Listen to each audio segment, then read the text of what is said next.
ତ ପିଲାମାନେ ये ଦେଖନ୍ତୁ ଶରୀର ଗଠନ ଏବଂ ଶରୀର ବିଜ୍ଞାନ ଏ ହେଉଛି ଡାକ୍ତରୀ ପାଠ୍ୟକ୍ରମର ପ୍ରଥମ ଚାପ୍ଟର ଏନାଟମି।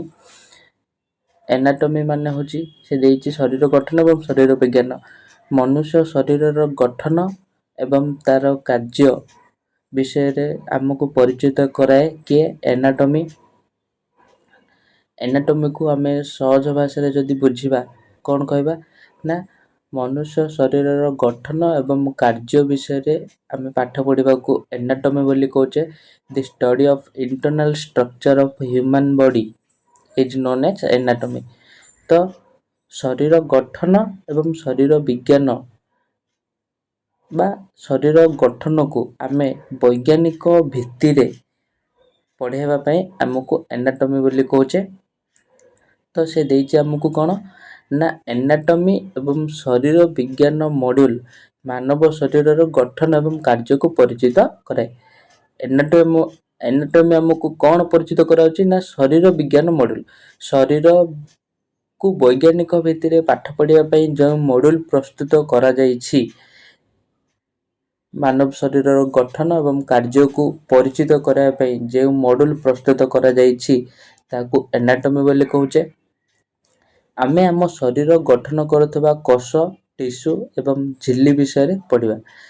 ଆମେ ଆମ ମଣିଷ ଶରୀର କାହାକୁ ନେଇ ଗଠିତ ନା ମଣିଷ ଶରୀର ଅସଂଖ୍ୟ କୋଷକୁ ନେଇ ଗଠିତ। କୋଷକୁ ନେଇକି ଟିସ୍ୟୁ ଗଠିତ, ଟିସ୍ୟୁ ଏବଂ ଝିଲ୍ଲିକୁ ନେଇକି ଅର୍ଗାନ ସିଷ୍ଟମ ବା ଅଙ୍ଗ ପ୍ରତ୍ୟଙ୍ଗ ବା ଅର୍ଗାନ ସିଷ୍ଟମ ଆମର ଗଠନ ହୋଇଥାଏ। ଆମେ ଚିତ୍ର ଦ୍ୱାରା ବି ଦେଖିଦେବା। ଆମର ପ୍ରମୁଖ ପ୍ରଣାଳୀ ଗୁଡ଼ିକୁ ଆମକୁ ବିକାଶ ଏବଂ ସୁସ୍ଥ ରହିବାରେ ସାହାଯ୍ୟ କରିବା ପାଇଁ କିପରି କାର୍ଯ୍ୟ କରେ ସେ ବିଷୟରେ ପଢ଼ିବା। ଆମର ଯେଉଁ ଶରୀର ଗଠନରେ ବ୍ୟବହୃତ ହେଉଥିବା କୋଷ, ଟିସ୍ୟୁ ଏଇଟା ଆମକୁ ଶରୀରକୁ ବିକାଶ କରିବା ପାଇଁ ବା ଯେଉଁ ପ୍ରଣାଳୀ ଗୁଡ଼ାକ ମଧ୍ୟ ଗଠନ ହୋଇଥାଏ ସେଇଟା ଆମ ଶରୀରକୁ ବିକାଶ ଏବଂ ସୁସ୍ଥ କରିବାରେ କିପରି ସାହାଯ୍ୟ କରୁଛି ସେ ବିଷୟରେ ଆମେ ପଢ଼ିବା ହେଲା। ମୁଖ୍ୟତଃ ଆମ ଶରୀର ଅସଂଖ୍ୟ କୋଷକୁ ନେଇ ଗଠିତ, ଟିସ୍ୟୁକୁ ନେଇ ଗଠିତ, କୋଷକୁ ନେଇକି ଟିସ୍ୟୁ ଗଠିତ, ଟିସ୍ୟୁକୁ ନେଇକି ଅର୍ଗାନ ଗଠିତ, ଅର୍ଗାନକୁ ନେଇକି ଅର୍ଗାନ ସିଷ୍ଟମ ମଧ୍ୟ ଗଠିତ ହୋଇଥାଏ ଶରୀରରେ। ତ ସେ କୋଷ, ଟିସ୍ୟୁ ଏବଂ ଅର୍ଗାନ ସିଷ୍ଟମ ବା ଯେଉଁ କାମ କରିଥାଏ ଶରୀରରେ ସେଇଟା ମଣିଷକୁ ସୁସ୍ଥ ରହିବା ପାଇଁ କିପରି ମଣିଷ ଶରୀରକୁ ବିକାଶ କରିବା ପାଇଁ କେମିତି ସାହାଯ୍ୟ କରିଥାଏ ସେ ବିଷୟରେ ପଢ଼ିବା। ଆମେ ଚିତ୍ର ଦ୍ୱାରା ଦେଖିଦେବା। ଏ ହେଉଛି ମନୁଷ୍ୟ ଶରୀର।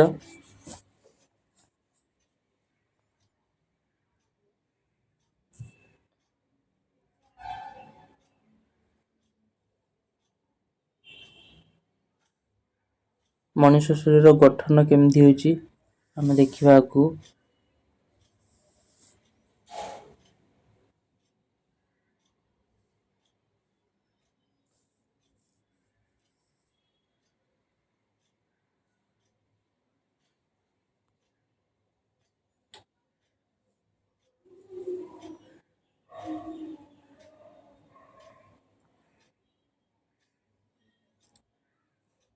ତ ବହୁତ ଗୁଡ଼ାଏ ଚିତ୍ର ଆମକୁ ଦେଖାଗଲା।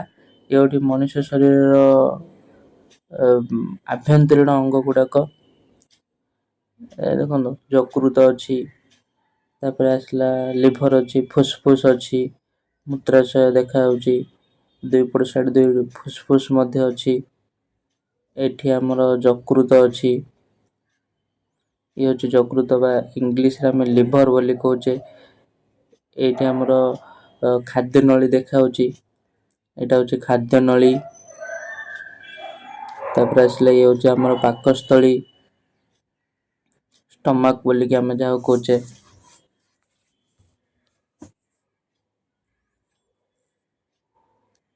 ଏଇଟା ଆମର ଯୋଉଟା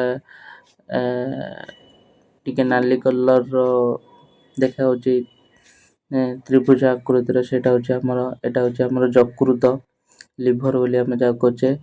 ଏ ଯେଉଁ ଗ୍ରୀନ କଲର ଦେଖାହେଇଛି ଏଟାକୁ ଆମେ ପିତ୍ତକୋଷ ବୋଲି କହୁଛେ, ଗଲ ବ୍ଲାଡର ବୋଲି ଯାହାକୁ କୁହାଯାଇଛି। ଏଇଟା ହେଉଛି ଆମ ପାକସ୍ଥଳୀ। ତାପରେ ଆସିଲା ଏଇଟା ହେଉଛି ଆମର ଇଣ୍ଟେଷ୍ଟାଇନ୍ ବା ଅନ୍ତନଳୀ ବୋଲି ଆମେ ଯାହା କହୁଛେ। ସ୍ମଲ୍ ଇଣ୍ଟେଷ୍ଟାଇନ୍ ଅଛି, ଲାର୍ଜ ଇଣ୍ଟେଷ୍ଟାଇନ୍ ଅଛି। ତାପରେ ଇଏ ଆସିଲା ଆମର ସ୍କେଲିଟାଲ ସିଷ୍ଟମ। ସ୍କେଲିଟାଲ ସିଷ୍ଟମ ଏଠି ଅଛି ଆମର। ତାପରେ ଆସିଲା ଆମର ନର୍ଭସ୍ ସିଷ୍ଟମ, ସ୍ନାୟୁ ବିଭାଗ। ମଣିଷର ସ୍ନାୟୁ ବିଭାଗ ମଧ୍ୟ କେମିତି କାମ କରୁଛି ଆମେ ଆନାଟୋମିକାଲି ପଢ଼ିବା। ଏଠି ହୃତ୍ପିଣ୍ଡ ଅଛି।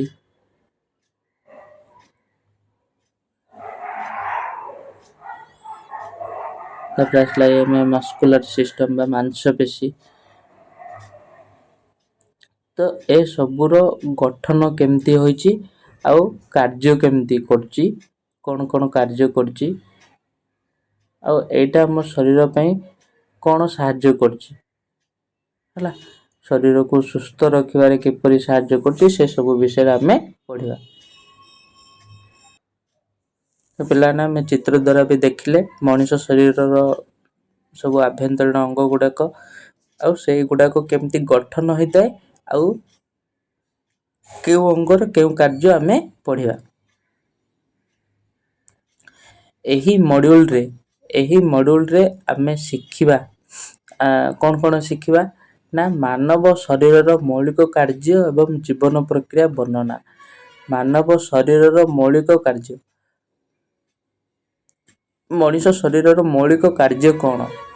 ମଣିଷକୁ ବଞ୍ଚି ରହିବା ପାଇଁ ତାର ଶରୀରରେ କିଛିଟା ମୌଳିକ କାର୍ଯ୍ୟ ମଧ୍ୟ ଉପଲବ୍ଧ ଥାଏ। ସେ ମୌଳିକ କାର୍ଯ୍ୟ ଆଉ ଜୀବନ ପ୍ରକ୍ରିୟା ବର୍ଣ୍ଣନା। ଜୀବନ ପ୍ରକ୍ରିୟା କେମିତି ବର୍ଣ୍ଣନା କରାଯାଇପାରିବ। ଡେ ଟୁ ଡେ ଲାଇଫରେ ମଣିଷ ଶରୀର ଅଙ୍ଗ ଗୁଡ଼ାକ କିଭଳି କାମ କରୁଛି ଆଉ ତାର ଜୀବନ ପ୍ରକ୍ରିୟା ବର୍ଣ୍ଣନା କରାଯାଇଛି ମଡ୍ୟୁଲରେ ବା ପାଠରେ ବର୍ଣ୍ଣନା କରାଯାଇଛି। ପ୍ରମୁଖ ମାନବ ଶରୀରର ପ୍ରଣାଳୀ ଗୁଡ଼ିକର ନାମ ଦେବା। ପ୍ରମୁଖ ମାନବ ଶରୀର ପ୍ରଣାଳୀ, ମାନବ ଶରୀରର ଯେଉଁ ପ୍ରଣାଳୀ, ଯେଉଁ ସିଷ୍ଟମ କାମ କରୁଛି ମଣିଷ ଶରୀରରେ, ତାର ନାମ ଦେବା। ଫାଷ୍ଟରେ କେତେ ଗୁଡ଼ିଏ ସିଷ୍ଟମ କାମ କରୁଛି ଆଉ କ'ଣ କ'ଣ, ଆଉ ସେମାନଙ୍କର କାର୍ଯ୍ୟ ଗୁଡ଼ିକୁ ସମ୍ପୂର୍ଣ୍ଣ ବର୍ଣ୍ଣନା କରିବା। ସେମାନଙ୍କର କାର୍ଯ୍ୟ ଗୁଡ଼ିକ କ'ଣ କ'ଣ, କେଉଁ ସିଷ୍ଟମ କେଉଁ କାମ କରୁଛି, ସେସବୁ ସମ୍ପର୍କରେ ଆମେ ବର୍ଣ୍ଣନା କରିବା। ତଳେ ଦିଆହେଉଛି ମାନବର ପ୍ରତ୍ୟେକ ପ୍ରମୁଖ ପ୍ରଣାଳୀର ମୁଖ୍ୟ ଉପାଦାନ ଗୁଡ଼ିକ ଶରୀରଗତ ସ୍ଥାନ କେଉଁଠି, ଗଠନ ଏବଂ ଶାରୀରିକ କାର୍ଯ୍ୟ ବର୍ଣ୍ଣନା କରିବା। ମାନବର ପ୍ରତ୍ୟେକ ପ୍ରମୁଖ ପ୍ରଣାଳୀ, ମାନବ ଶରୀରରେ ଯେଉଁ ମୁଖ୍ୟ ପ୍ରଣାଳୀ ଗୁଡ଼ିକ କାମ କରୁଛି, ମୁଖ୍ୟ ସିଷ୍ଟମ ପ୍ରଣାଳୀ ମାନେ ହେଉଛି ସିଷ୍ଟମ। ମାନବ ଶରୀରର ପ୍ରତ୍ୟେକ ପ୍ରମୁଖ ପ୍ରଣାଳୀ ଗୁଡ଼ିକ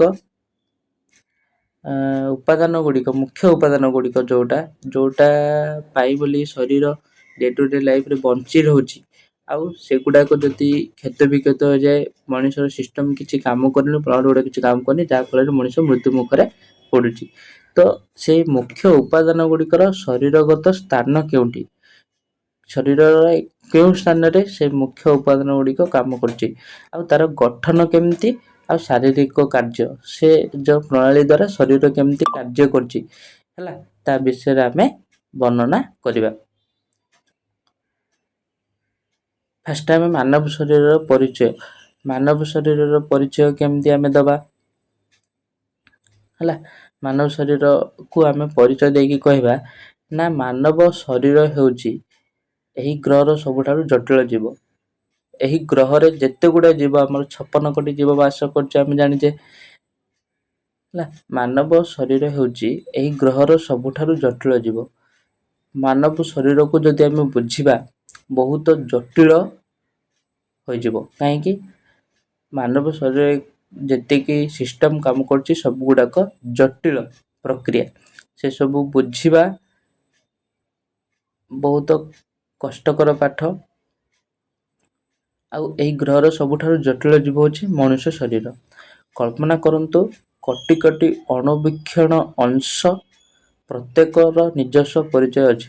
କୋଟି କୋଟି ଅଣୁବୀକ୍ଷଣ ଅଂଶ, ଛୋଟ ଛୋଟ ଜୀବ ଯେତେ ଗୁଡ଼ାଏ ପୃଥିବୀ ପୃଷ୍ଠରେ ବାସ କରୁଛନ୍ତି, ସେମାନଙ୍କର ପ୍ରତ୍ୟେକର ନିଜସ୍ୱ ପରିଚୟ ଅଛି। ପ୍ରତ୍ୟେକର ନିଜସ୍ୱ ଯେତେ ବି ଅଣୁବୀକ୍ଷଣ ଅଂଶ ଅଣୁବୀକ୍ଷଣ ଜୀବ ଅଣୁବୀକ୍ଷଣରେ ଆମେ ଯେତେ ଗୁଡ଼େ ଜୀବ ମଧ୍ୟ ଆମେ ଦେଖିଲେ ଅଣୁବୀକ୍ଷଣ ଯନ୍ତ୍ରରେ ପ୍ରତ୍ୟେକର ନିଜସ୍ୱ ପରିଚୟ ଅଛି, ଯାହା ସମୁଦାୟ ପ୍ରାଣୀର ଲାଭ ପାଇଁ ଏକ ସଂଗଠିତ ଭାବରେ ଏକତ୍ର କାର୍ଯ୍ୟ କରୁଛି। ଯାହାକି ସମୁଦାୟ ପ୍ରାଣୀର ଲାଭ ପାଇଁ ପ୍ରତ୍ୟେକ ପ୍ରାଣୀର ଲାଭ ପାଇଁ ଏକ ସଂଗଠିତ ଭାବରେ ଯେଉଁ ସିଷ୍ଟମ୍, ଯାହାର ପ୍ରୋସେସ୍ ଯେମିତି ବଞ୍ଚି ରହିବା ପାଇଁ ଯେମିତି ଶରୀରରେ ଅଙ୍ଗ ପ୍ରତ୍ୟଙ୍ଗ ଗୁଡ଼ାଏ କାମ କରୁଛି, ସମସ୍ତଙ୍କର ଗୋଟିଏ ଭାବରେ ଏକତ୍ର କାର୍ଯ୍ୟ କରୁଛି। ସମସ୍ତଙ୍କର ଏକତ୍ର ଭାବେ କାର୍ଯ୍ୟ କରୁଛି ବଞ୍ଚି ରହିବା ପାଇଁ। ଯେଉଁ ସିଷ୍ଟମ୍ ଶରୀରରେ କାମ କରିଥାଏ ସେଇଟା ସମସ୍ତଙ୍କର ପାଖରେ ଦେଖାଯାଏ ଆଉ ଏକ ସଂଗଠିତ ଭାବରେ ଏକତ୍ର କାର୍ଯ୍ୟ କରୁଛି ପୃଥିବୀ ପୃଷ୍ଠରେ ବଞ୍ଚି ରହିବା ପାଇଁ। ସେମିତି ମାନବ ଶରୀର ଗୋଟିଏ ଗଠନ, କିନ୍ତୁ ଏହା 4 ପ୍ରମୁଖ ପ୍ରକାରର କୋଟି କୋଟି ଛୋଟ ଗଠନରେ ଗଠିତ। ସେମିତି ମାନବ ଶରୀର ମଧ୍ୟ ଗଠନ ହୋଇଥାଏ। ମାନବ ଶରୀରରେ କିନ୍ତୁ କ'ଣ, ଏହା 4 ପ୍ରମୁଖ ପ୍ରକାରର କୋଟି କୋଟି ଛୋଟ ଗଠନରେ ଗଠିତ ହେଲା। ତାକୁ ଆମେ ଯଦି ଭାଗ କରିବା, ବିଭାଗରେ ବାଣ୍ଟିବା, ଏହା 4 ପ୍ରମୁଖ ପ୍ରକାରର କୋଟି କୋଟି ଛୋଟ ଗଠନ 4 ପ୍ରକାରରେ ହେଲା, କୋଟି କୋଟି ଛୋଟ ଗଠନରେ ଗଠିତ। କ'ଣ କ'ଣ ସେଇ ଗଠନଟା ନା କୋଷ ହେଲା, ଫାଷ୍ଟ ଆସିଲା କୋଷ, ତାପରେ ଆସିଲା କ'ଣ ଟିସ୍ୟୁ, ତାପରେ ଆସିଲା ଅଙ୍ଗ ପ୍ରତ୍ୟଙ୍ଗ, ତାପରେ ଆସିଲା ସିଷ୍ଟମ୍ ବା ପ୍ରଣାଳୀ। ଏଇ 4 ପ୍ରକାର କ'ଣ କ'ଣ ଆମେ ମନେ ରଖିବା ନା କୋଷ, କୋଷକୁ ନେଇକି ଟିସ୍ୟୁ, ଟିସ୍ୟୁକୁ ନେଇକି ଅଙ୍ଗ ପ୍ରତ୍ୟଙ୍ଗକୁ ନେଇକି ଆମର ଅର୍ଗାନ ସିଷ୍ଟମ୍। ଏହି 4 ପ୍ରକାରରେ ଆମକୁ କୋଟି କୋଟି ଛୋଟ ଗଠନରେ ଗଠିତ। ଏ ଯେଉଁ ଆମେ 4 ପ୍ରକାର ପଢ଼ିଲେ, 4 ପ୍ରକାର କୋଟି କୋଟି ଛୋଟ ନୁହେଁ। କୋଷ ଅସଂଖ୍ୟ କୋଷକୁ ନେଇ ଗଠିତ ହେଲା, ସେମିତି ଟିସ୍ୟୁ ଅସଂଖ୍ୟ ଟିସ୍ୟୁକୁ ନେଇ ଗଠିତ। ତାପରେ ଆସିଲା ଅଙ୍ଗ ପ୍ରତ୍ୟଙ୍ଗ ମଧ୍ୟ ଆମ ଟିସ୍ୟୁକୁ ନେଇକି ଅଙ୍ଗ ପ୍ରତ୍ୟଙ୍ଗ ଗଠିତ, ଅଙ୍ଗ ପ୍ରତ୍ୟଙ୍ଗକୁ ନେଇକି ଆମର ପ୍ରଣାଳୀ ବା ଅର୍ଗାନ ସିଷ୍ଟମ୍ ଗଠିତ ହୋଇଥାଏ। ତ ସେଇ କୋଷ ବିଷୟରେ ଆମେ ପ୍ରଥମେ ପଢ଼ିବା। ଆମେ ଚିତ୍ର ଦ୍ୱାରା ଦେଖିବା ମଣିଷ ଶରୀରର କୋଷ କେମିତିକା କ'ଣ। ତ ପିଲାମାନେ ଦେଖନ୍ତୁ, ଇଏ ହେଉଛି ମଣିଷ ଶରୀରର କୋଷ ହେଲା। ମଣିଷ ଶରୀରର କୋଷ ଭିତରେ କ'ଣ କ'ଣ ଅଛି ସବୁ ରହିଛି ଆମେ ପଢ଼ିବା। ଆମେ ଚିତ୍ର ଦ୍ୱାରା ପ୍ରଥମେ ଦେଖିଦେଲେ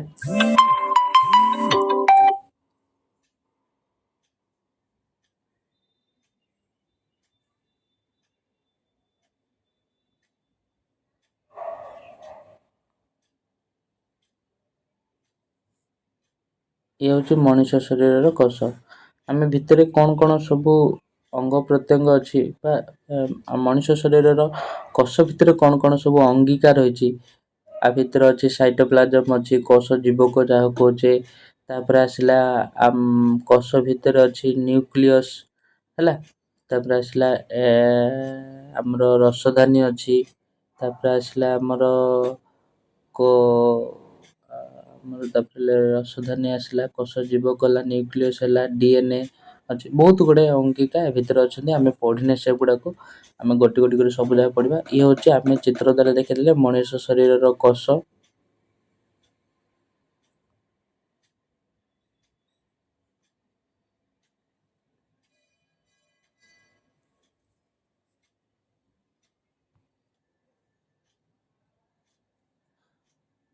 ନା କୋଷ ଗୁଡ଼ିକ ବହୁ ପୂର୍ବରୁ ଜୀବନ୍ତ ପଦାର୍ଥର ସରଳ ଏକ ଭାବରେ ସ୍ୱୀକୃତି ଦିଆଯାଇଛି, ଯାହା ଜୀବନ ବଜାୟ ରଖିପାରେ।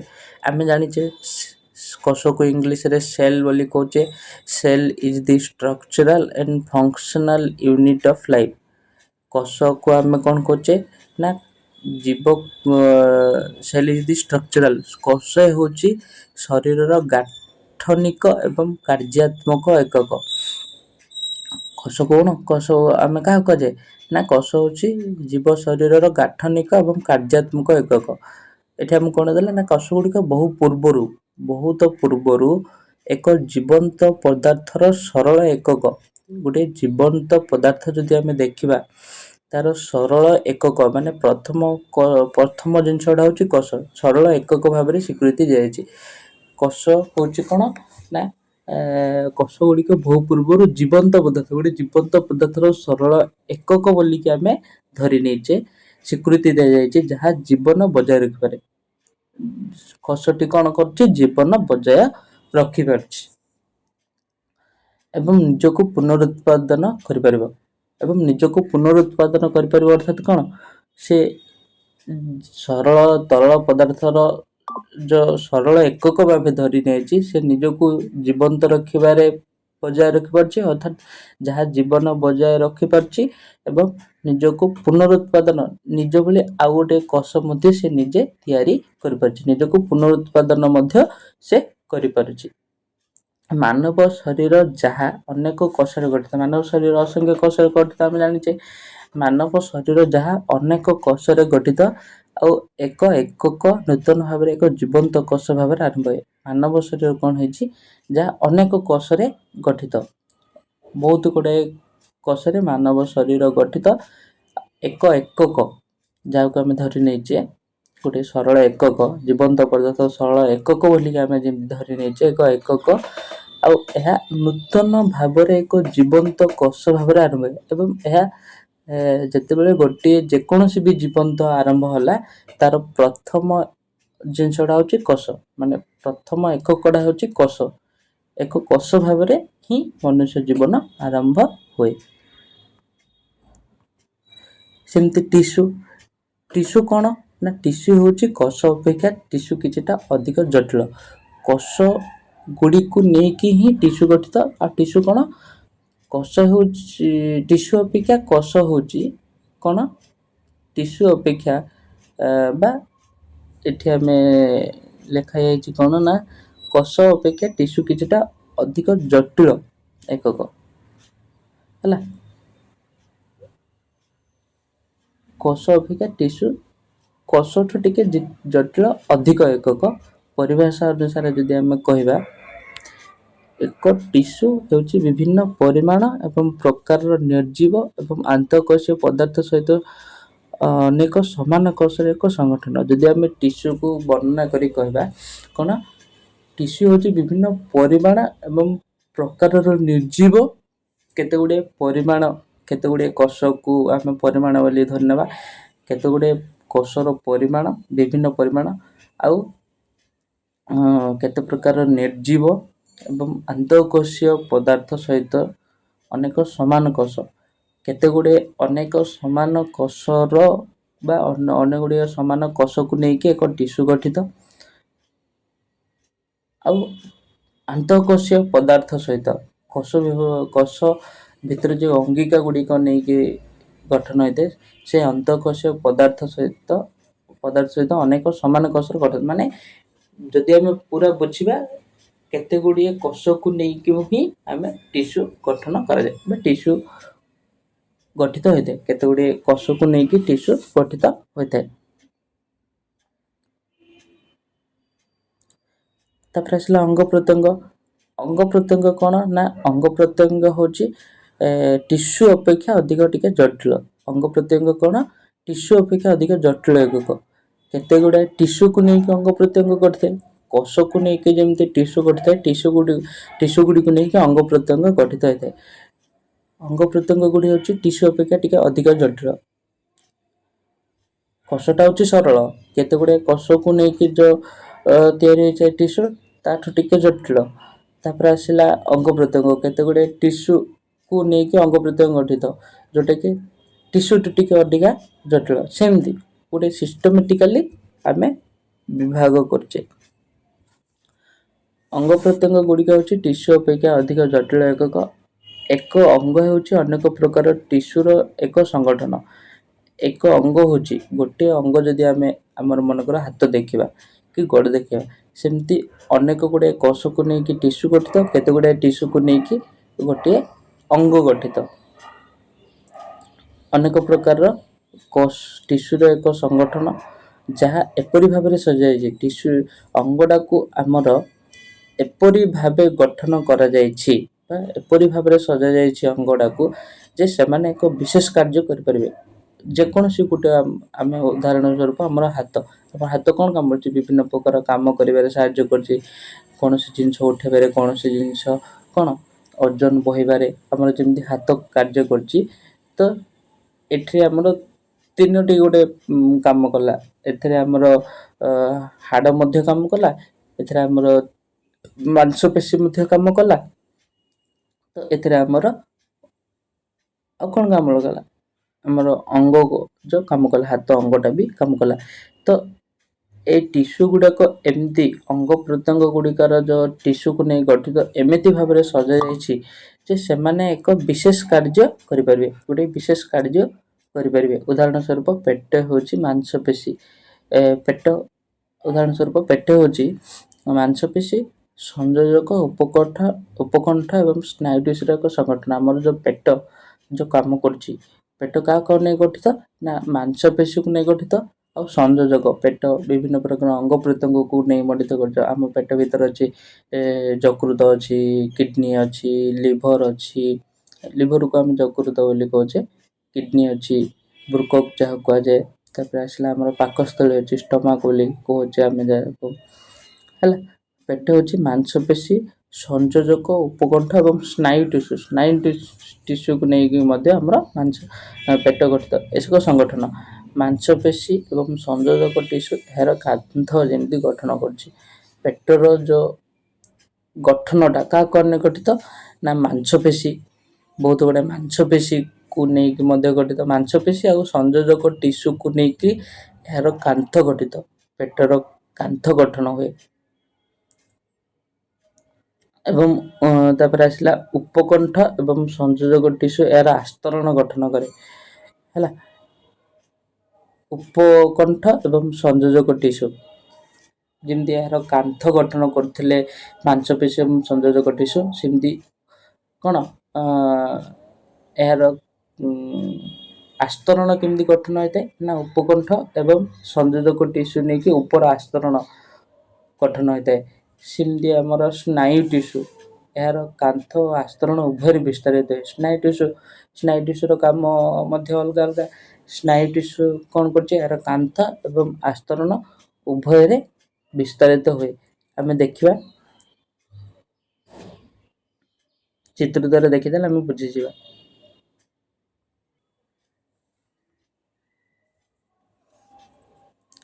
ଦେଖନ୍ତୁ, ଇଏ ହେଉଛି ଆମର ଆବଡୋମେନ୍ ବା ପେଟ। ପେଟର ଯେଉଁ ଚିତ୍ର ଆମକୁ ଦେଖାଗଲା, ଏଠି ବିଭିନ୍ନ ପ୍ରକାର ଆସ୍ତରଣ ସବୁ ଅଛି। ଇଏ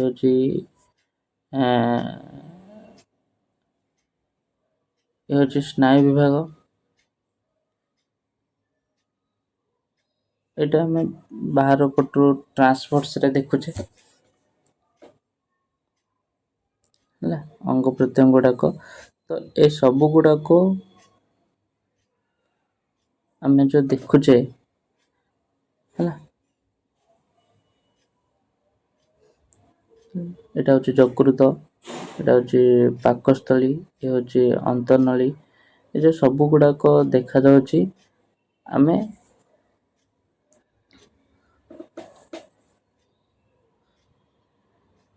ଟିସ୍ୟୁ ଏବଂ ଅଙ୍ଗ ପ୍ରତ୍ୟଙ୍ଗ ଯେଉଁ ଗଠିତ ହୋଇଛି ବିଭିନ୍ନ, ସମସ୍ତଙ୍କର କାର୍ଯ୍ୟ ଅଲଗା ଅଲଗା।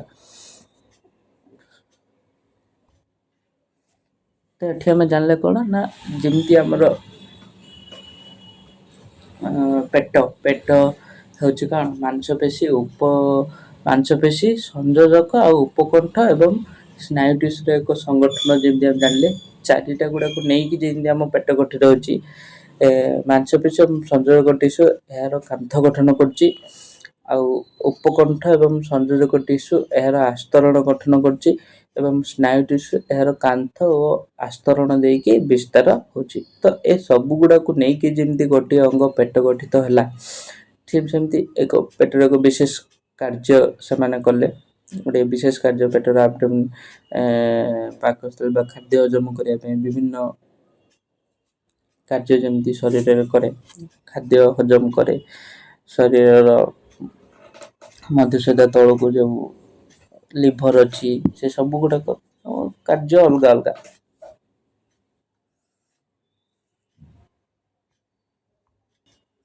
ତାପରେ ଆସିଲା ସିଷ୍ଟମ ବା ପ୍ରଣାଳୀ। ସିଷ୍ଟମ ବା ପ୍ରଣାଳୀ କେମିତି? ନା ସିଷ୍ଟମ ବା ପ୍ରଣାଳୀ ଗୁଡ଼ିକ ହେଉଛି ମାନବ ଶରୀରର ଉପାଦାନ ଏକକ ମଧ୍ୟରୁ ସବୁଠାରୁ ଜଟିଳ। ସିଷ୍ଟମ ବା ପ୍ରଣାଳୀ ଆମ ଶରୀରରେ କେମିତି କାମ କରୁଛି? ନା ଏହା ହେଉଛି ମାନବ ଶରୀରର ଉପାଦାନ ଏକକ ମଧ୍ୟରୁ ସବୁଠାରୁ ଜଟିଳ। ଶରୀରର ଉପାଦାନ ଏକକ ମଧ୍ୟରୁ ସବୁଠାରୁ ଜଟିଳ ହେଉଛି ଏହା କ'ଣ? ମାନବ ଶରୀରର ଉପାଦାନ। ଏହା ହେଉଛି ଏକ ଉପାଦାନ ବା ସିଷ୍ଟମ ବା ପ୍ରଣାଳୀ ନଥିଲେ ମଣିଷ ବି ଚଳିବା କଷ୍ଟକର ହେଇଯିବ। ଅର୍ଥାତ୍ କ'ଣ? ମନୁଷ୍ୟ ଶରୀରକୁ ସାରା ସନ୍ତୁଳନ, ଭାରସାମ୍ୟ ସବୁ ଗୁଡ଼ାକ ନିୟନ୍ତ୍ରଣ, ସମନ୍ୱୟ ଯେମିତି ରହିଛି ମଣିଷ ଶରୀରରେ, ସେ ଶରୀରର ଯଦି ସିଷ୍ଟମ କିଛି କାମ କରିବା ବନ୍ଦ କରିଦେବ, ତାହେଲେ ମଣିଷ ଶରୀରର କ'ଣ? ଅସୁସ୍ଥ ହୋଇପଡ଼ିବ ଏବଂ ମୃତ୍ୟୁ ମୁଖରେ ପଡ଼ିବ। ତ ଏହି ଉପାଦାନ ଏକକ ଏକ ଜଟିଳ ପ୍ରକ୍ରିୟା। ଏକ ସିଷ୍ଟମ ହେଉଛି ବିଭିନ୍ନ ସଂଖ୍ୟା ଏବଂ ପ୍ରକାରର ଅଙ୍ଗର ଏକ ସଂଗଠନ ଏପରି ଭାବେ ସଜାଯାଇଛି ଯେ ସେମାନେ ଶରୀର ପାଇଁ ଜଟିଳ କାର୍ଯ୍ୟ କରିପାରିବେ। ଏକ ସିଷ୍ଟମ ହେଉଛି ବିଭିନ୍ନ ସଂଖ୍ୟା ଏବଂ ପ୍ରକାରର ଅଙ୍ଗର ଏକ ସଂଗଠନ। କେତେ ଗୁଡ଼ିଏ ଅଙ୍ଗ ପ୍ରତ୍ୟଙ୍ଗକୁ ନେଇକି ଯେଉଁ ସଂଗଠନ ହୋଇଥାଏ ଗୋଟିଏ ସିଷ୍ଟମ ପ୍ରଣାଳୀ, ସେମାନେ ଏମିତି କାର୍ଯ୍ୟ କରିବେ ଯେପରିକି ଏକ ଶରୀରର ଜଟିଳ କାର୍ଯ୍ୟ ସମ୍ପୂର୍ଣ୍ଣ ହୋଇପାରିବ। ଶରୀରର ଜଟିଳ କାର୍ଯ୍ୟ କ'ଣ କ'ଣ? ନା ଶରୀରର 10ଟି ପ୍ରମୁଖ ଜଟିଳ କାର୍ଯ୍ୟ ଅଛି। ଗୋଟେ ହେଉଛି ଆମର କଙ୍କାଳ ବୋଲିକି ଶରୀରର ଗଠନ କଙ୍କାଳ ଦେଇଛି। କଙ୍କାଳ ହେଉଛି ଆମର ସ୍କେଲିଟାଲ ସିଷ୍ଟମ। ଆମେ ସ୍କେଲିଟାଲ ସିଷ୍ଟମ ଦେଖିବା ଚିତ୍ରରେ। ତ ଇଏ ହେଉଛି ସ୍କେଲିଟାଲ ସିଷ୍ଟମ, କଙ୍କାଳ ବୋଲିକି ଆମେ କହୁଛେ। ତ ଯେତେ ଗୁଡ଼ାଏ ଧଳା ରଙ୍ଗର ଦେଖାଯାଉଛି ସେଇଟା ହେଉଛି ଆମର ସ୍କେଲିଟାଲ ସିଷ୍ଟମ।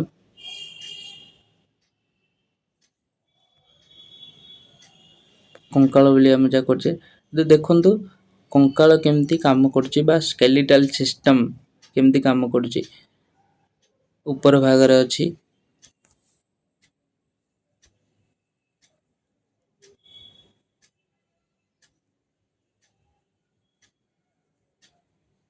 ଯେତେ ଗୁଡ଼ାଏ ଧଳା ରଙ୍ଗର ଦେଖାଯାଉଛି ସେଇଟା ହେଉଛି ଆମର ସ୍କେଲିଟାଲ ସିଷ୍ଟମ। ଏମାନେ ଏକ ବିଶେଷ କାର୍ଯ୍ୟ କରିପାରିବେ। ଏହା ହେଉଛି ଏକ ପ୍ରକାରର ସିଷ୍ଟମ। ଏମାନେ ଏକ ବିଶେଷ କାର୍ଯ୍ୟ, ଦୌଡ଼ିବା, ଧାଇଁବା, ଖେଳିବା, ଖାଇବା ସବୁ ଗୁଡ଼ାଏ କେତେ ଗୁଡ଼ିଏ ଅଙ୍ଗ ପ୍ରତ୍ୟଙ୍ଗ ମଧ୍ୟ ଏହା ସହିତ ଜଡ଼ିତ ହୋଇକି ଅଛି।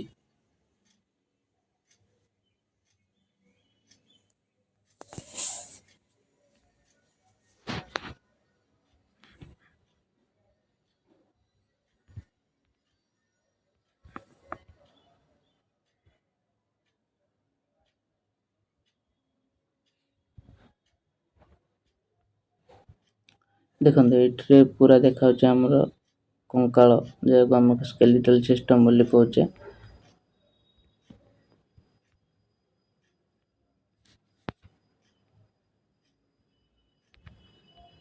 ସବୁ ପ୍ରତ୍ୟେକ ଗୁଡ଼ାକର ନାଁ ଅଛି, ବିଶେଷ କିଛି ନାଁ ଅଛି, ଆମେ ଆଗକୁ ପଢ଼ିବା।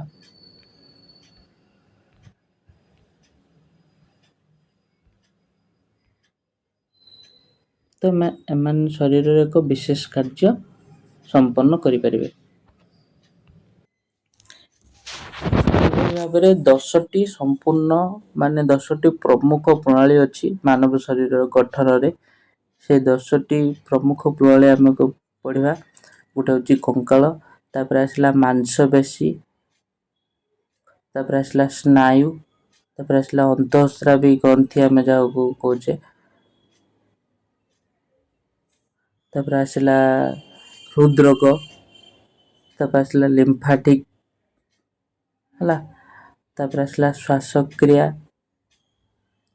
ତାପରେ ଆସିଲା ପାଚନ କ୍ରିୟା, ତାପରେ ଆସିଲା ମୂତ୍ର, ତାପରେ ଆସିଲା ପ୍ରଜନନ।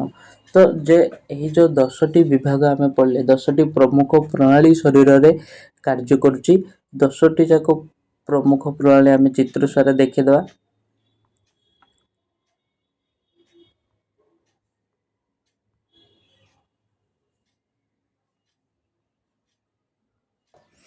ତ ଆମେ ସ୍କେଲିଟାଲ ସିଷ୍ଟମ ବା କଙ୍କାଳ ପଢ଼ିଥିଲେ। ଏବେ ଆସିଲା ମସ୍କୁଲାର ସିଷ୍ଟମ ବା ମାଂସପେଶୀ। ମାଂସପେଶୀ ଆମ ଶରୀରରେ କେମିତି କାମ କରୁଛି ଦେଖନ୍ତୁ। ଆମେ ଚିତ୍ର ସାରିଲେ ଏସବୁ ଯେତିକି ଗୁଡ଼ାଏ ରଙ୍ଗ କଲର୍ ଆମେ ଦେଖାଉଛି ସବୁ ଗୁଡ଼ାକ ମାଂସପେଶୀ ହେଲା। ମାଂସପେଶୀ ଶରୀରରେ ଯେଉଁ କୌଣସି ବି କାମ କରିବା ପାଇଁ ବଳ ଯୋଗାଇଥାଏ। ମାଂସପେଶୀ ଯଦି ଆମର ଷ୍ଟ୍ରଙ୍ଗ ନଥିବ ବା ସୁଦୃଢ଼ ନଥିବ, ଆମେ କାମ କରିବାଟା କ'ଣ ମୁସ୍କିଲ ହୋଇପଡ଼ିବ।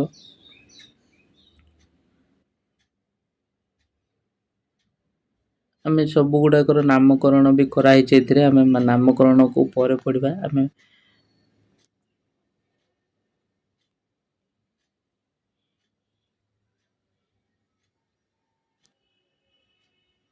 ଏଇଟା ହେଉଛି ମାଂସପେଶୀ ବିଭାଗ ବା ମାଂସପେଶୀ ସିଷ୍ଟମ୍, ମସ୍କୁଲାର ସିଷ୍ଟମ୍ ବୋଲିକି ଆମେ ଯାହାକୁ କହୁଛେ।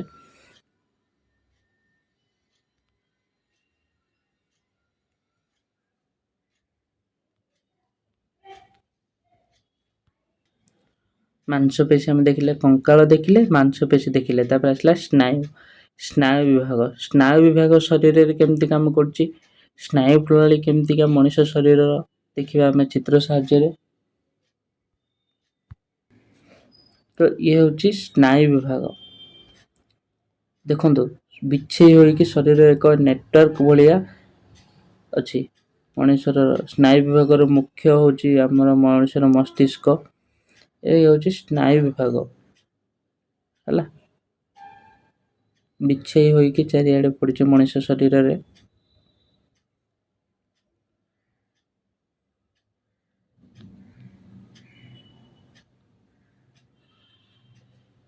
ଚିତ୍ର ଦ୍ୱାରା ପୁରା ଦେଖିଲି ସ୍ନାୟୁ ବିଭାଗ କେମିତି କାମ କରୁଛି ବଡ଼ିରେ, ଆମେ ଆଗକୁ ପଢ଼ିବା।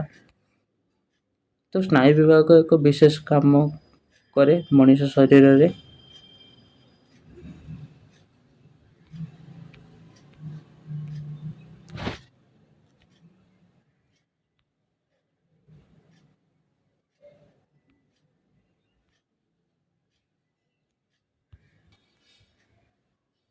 ଅନ୍ତଃସ୍ରାବୀ କ'ଣ ନା, ଅନ୍ତଃସ୍ରାବୀ ଗ୍ରନ୍ଥି ହେଉଛି ଗ୍ରନ୍ଥି ଗୁଡ଼ିକର ଏକ ନେଟୱାର୍କ ଯାହା ଶରୀରର ହରମୋନ୍ ଉତ୍ପାଦନ ଏବଂ ନିୟନ୍ତ୍ରଣ କରେ। ଅନ୍ତଃସ୍ରାବୀ ଗ୍ରନ୍ଥି ଏକ ଯେମିତି ଗୋଟେ ସିଷ୍ଟମ୍ ଶରୀରରେ।